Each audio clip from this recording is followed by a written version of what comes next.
He was a disciplined cadet, a loving son, and just 1 year away from becoming a naval officer. But in the span of 10 days, Zulfarhan Osman Zulkarnain would endure a nightmare so cruel, it shocked an entire nation.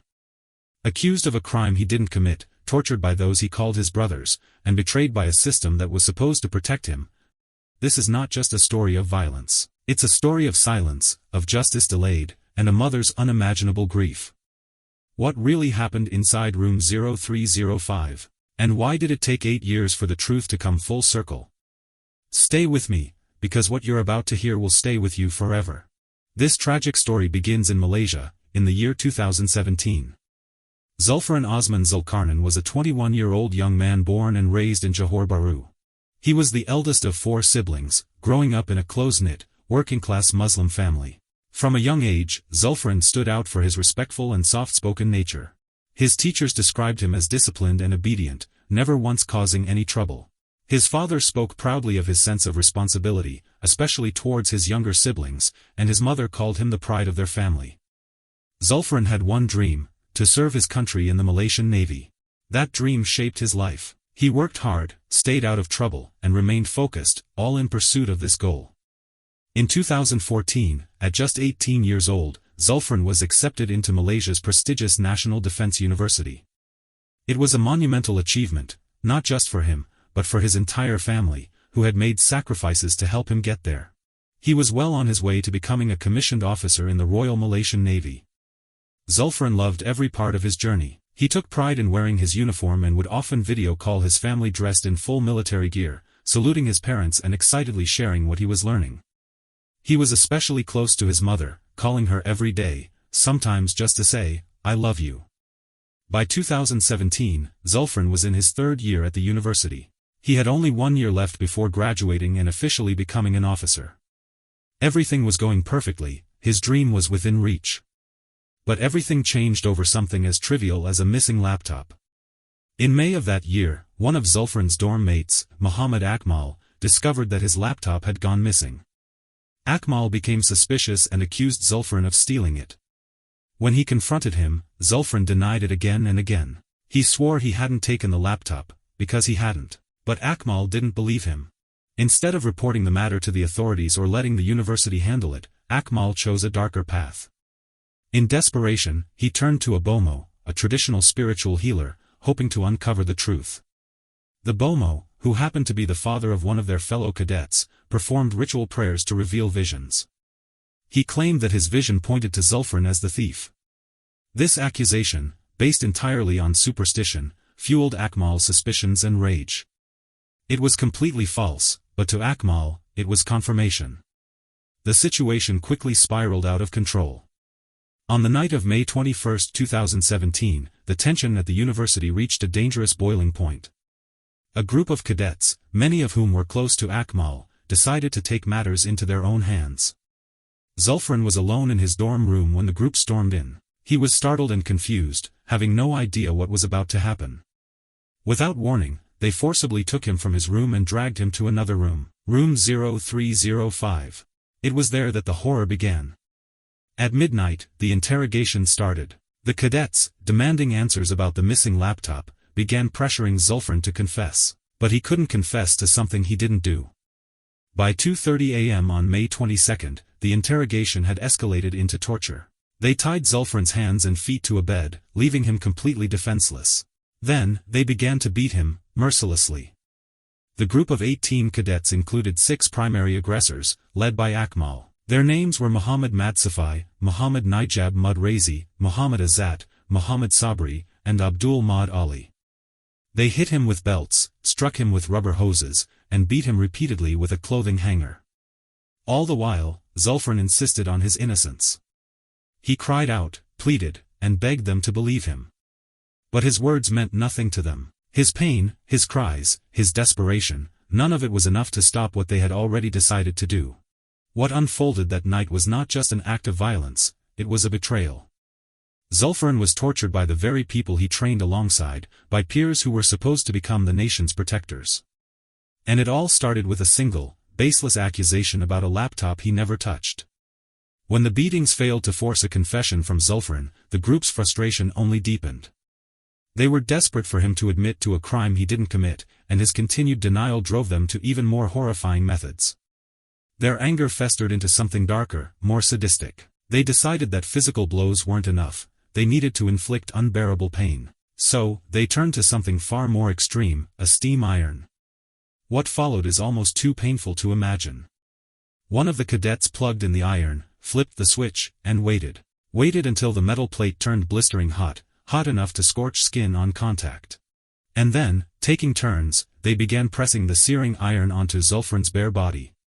They avoided burning his face and the tops of his hands, a calculated move to hide the evidence of what they were doing in case they needed to move him without raising suspicion. From around 4:45 a.m., they used that iron on him repeatedly, over and over again, for hours. Zulfarhan was burned approximately 90 times. The scalding heat was applied to his chest, back, abdomen, rib cage, arms, shoulders, shoulder blades, thighs, calves, and ankles. No part of his body was spared, except for the areas that could be hidden beneath a long-sleeved shirt. They even targeted the most sensitive areas, both sides of his buttocks, his groin, and his genitals. In these areas, the torturers held the iron down longer, deliberately inflicting maximum damage. One of them later admitted that when he pressed the hot iron into the inner part of Zulfarhan's thigh, Zulfarhan recoiled in agony, crying out, "Please don't." But he didn't stop. Another cadet, Muhammad Akmal, the same one who had started it all, later confessed to pressing the iron against the sole of Zulfarhan's foot. The burns were so deep that raw muscle tissue became visible. Wounds like these are life-threatening even with immediate medical intervention. As the sun rose on May 22, the torture finally stopped. Zulfarhan, broken and barely conscious, could no longer walk or even stand from the pain. He had endured the unthinkable, and still, he never confessed to stealing the laptop. But his suffering didn't end there. When morning came, the realization of what they had done began to settle in among the group, not guilt, but fear. They feared punishment. Rather than getting him help, they conspired to hide their crime. Instead of taking Zulfarhan to a hospital, they kept him hidden in a dorm room, attempting to nurse him just enough to keep him alive and out of sight. His absence from classes was covered up with lies. They told lecturers he had gone home for a family emergency. In reality, Zulfarhan was lying in agony, fighting a losing battle against infection. The 6 main attackers applied makeshift dressings to his wounds, but his health was deteriorating fast. It was obvious to them that he needed medical help, but still, they waited. Finally, on May 27, 5 days after the torture, they decided to take him to a small private clinic in Bandar Baru Bangui, far from campus. 4 cadets accompanied him and lied to the doctor, claiming that Zulfarhan had been injured in an explosion during military training. They forced Zulfarhan to go along with the story, threatening him with further punishment if he told the truth. But even before examining him closely, the doctor could tell something was very wrong. Zulfarhan had a high fever, was in visible distress, and his injuries were severe. The doctor urged them to take him to the hospital immediately. But Zulfarhan, terrified and under duress, refused. He had been warned of what would happen if he disobeyed. The doctor cleaned some of the wounds and bandaged them as best he could, once again insisting that the young man be taken to a hospital without delay. The cadets said they would, but they lied. Instead of taking him for proper treatment, they brought him back to the dormitory, back into hiding. For 4 more days, Zulfarhan suffered in silence. His body was shutting down, overwhelmed by trauma and infection. On May 31, his condition had worsened dramatically. Desperate, 2 of the cadets brought him back to the same clinic. The doctor who saw him was shocked. He couldn't believe they hadn't taken his earlier advice. He cleaned more wounds and issued the same warning again, "Go to the hospital now." But by then, it was already too late. The following day, June 1, 2017, Zulfarhan's agony finally ended. That evening, still hidden in the dormitory, his body began to shut down completely. At around 10 p.m., his limbs went stiff. Finally, someone called for an ambulance. Paramedics rushed to the scene, but it was far too late. Zulfarhan Osman Zulkarnain was pronounced dead shortly after they arrived. He died 10 days after the initial attack. 10 days of suffering, silence, and pain. When his lifeless body arrived at the hospital, the staff immediately grew suspicious. This was no ordinary death, and it certainly wasn't a training accident. The truth was far more horrifying, and it was about to come to light. When Zulfarhan's lifeless body arrived at the hospital, there was no mistaking the signs. His body bore the unmistakable evidence of brutal torture, distinct burn marks, deep bruises, and severe swelling throughout. The autopsy confirmed what the medical staff had already suspected: the burns had caused such widespread trauma and infection that his organs began to shut down. The injuries were so extreme that even if Zulfarhan had been brought to the hospital on the very first day of the attack, his chances of survival would still have been slim. The findings were devastating, but they sparked immediate action. Police launched a swift investigation, and word of Zulfarhan's death spread rapidly, sending shockwaves across Malaysia. On the same day that Zulfarhan died, June 1, 2017, police detained a large group of students as the investigation intensified. Just days later, Zulfarhan was laid to rest in his hometown. His parents, who had spent their lives supporting his dream to serve in the Navy, were now left shattered, grappling with an unbearable loss. That grief deepened when they learned the horrifying details of how their son had been killed. In the days that followed, the investigation led to the detention of 36 students from the university. Some were directly involved, others were suspected of knowing more than they admitted. As the police narrowed down their inquiry, they identified the 6 main perpetrators, those responsible for the most severe acts of torture. Along with them, 12 others were also implicated, either as participants or as individuals who had witnessed the torture and failed to intervene. Investigators recovered critical pieces of physical evidence. The very steam iron that had been used on Zulfarhan was found, and the pattern of burns on his body matched its shape exactly. They also discovered blood-stained belts and rubber hoses, as well as traces of blood in the dorm room itself. Perhaps most chilling of all, fragments of charred skin that had fallen from Zulfarhan's body during the torture were found on the floor. On June 14, just 2 weeks after his death, formal charges were brought.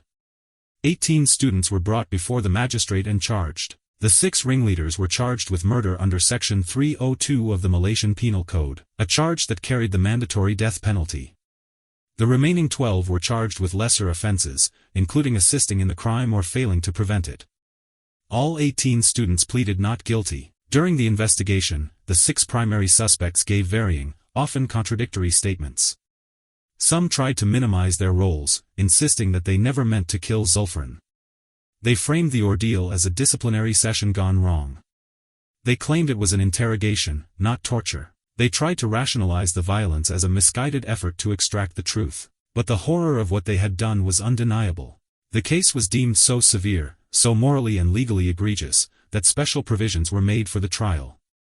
All 18 students were to be tried together in the High Court, 6 on charges of murder, the others for their roles in facilitating or allowing the crime to unfold. The trial became one of the most closely watched legal proceedings in recent Malaysian history.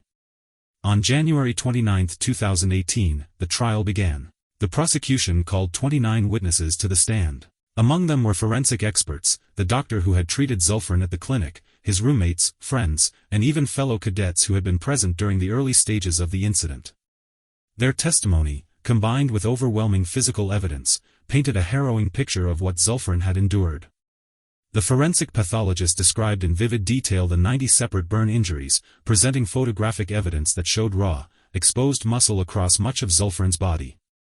He explained how the injuries were scattered across nearly every inch of his skin, except for the face and the tops of his hands, a deliberate choice by the attackers. When the accused took the stand, their defense quickly unraveled. Their accounts conflicted. Some admitted limited involvement. Others denied everything. Muhammad Akmal, the primary instigator, gave one of the most disturbing testimonies. He said he continued to hurt Zulfarhan because he didn't fight back. Others claimed they were just bystanders, pushing the blame onto one another, hoping to reduce their own guilt. But no amount of finger-pointing could change the facts.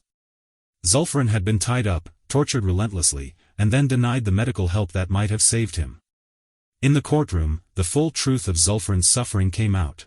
The cruelty, the neglect, the utter disregard for his life, it was laid bare. His mother, who had been present every day of the trial, was forced to hear the graphic details of her son's final moments. At times, she broke down in tears, overwhelmed by the horror of what had been done to the child she had raised with love and pride. No mother should ever have to endure what she endured in that courtroom, hearing, in excruciating detail, how her son had been treated not by enemies, but by his own peers.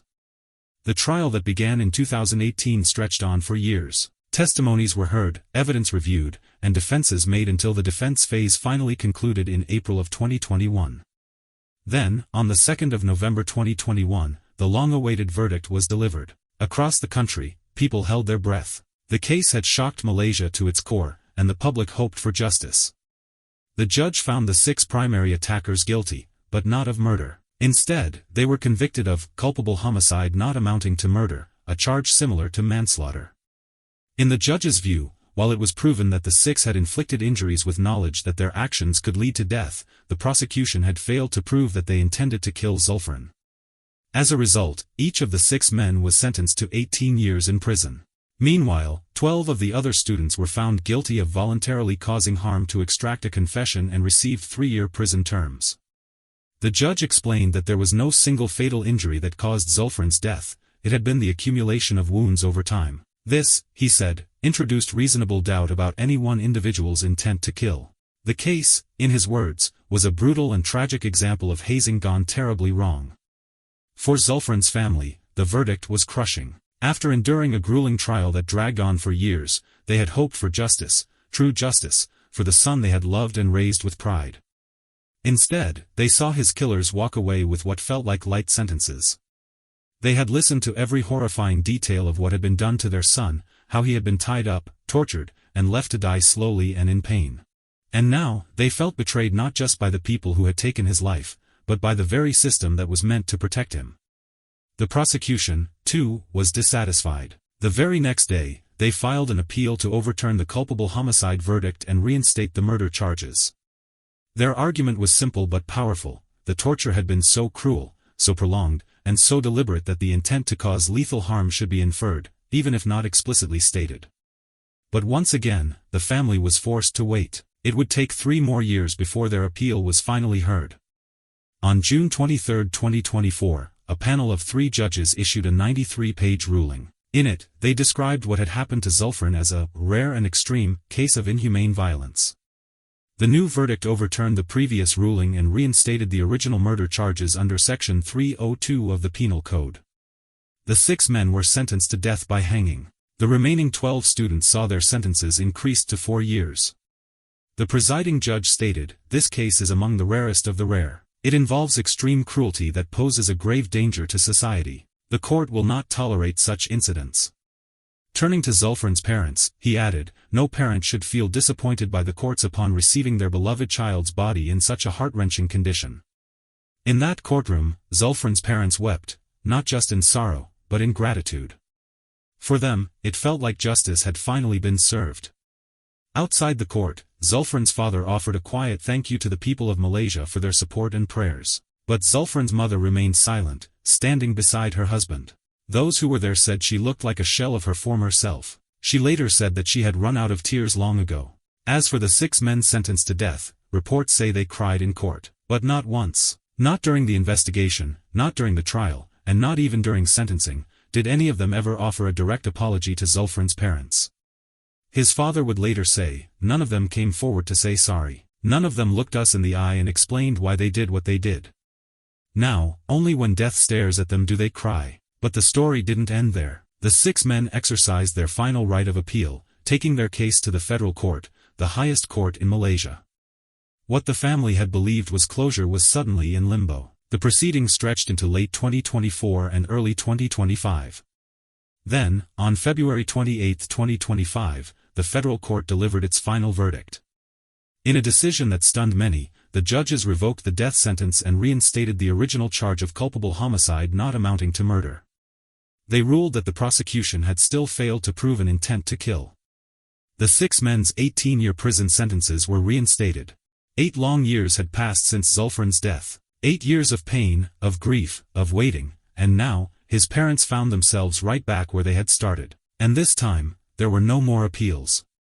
Throughout the entire legal process, not one of the 6 men ever reached out to Zulfarhan's parents. Not one apology. Not one explanation. In the years that followed, the case of Zulfarhan Osman Zulkarnain left a permanent mark on Malaysia. It ignited a national conversation about hazing, bullying, and abuse within institutions meant to instill discipline and honor. Zulfarhan became a symbol of what happens when silence enables cruelty. His mother has since said that she forgives the 6 men who killed her son. In an interview, She explained that her forgiveness was not for them, but for herself, for her own healing. "I still struggle every day," she said. "I pray they repent and become better people, but forgiveness does not mean I've forgotten. I never will." And despite her public forgiveness, she made one thing heartbreakingly clear: to this day, not a single one of them has said they're sorry.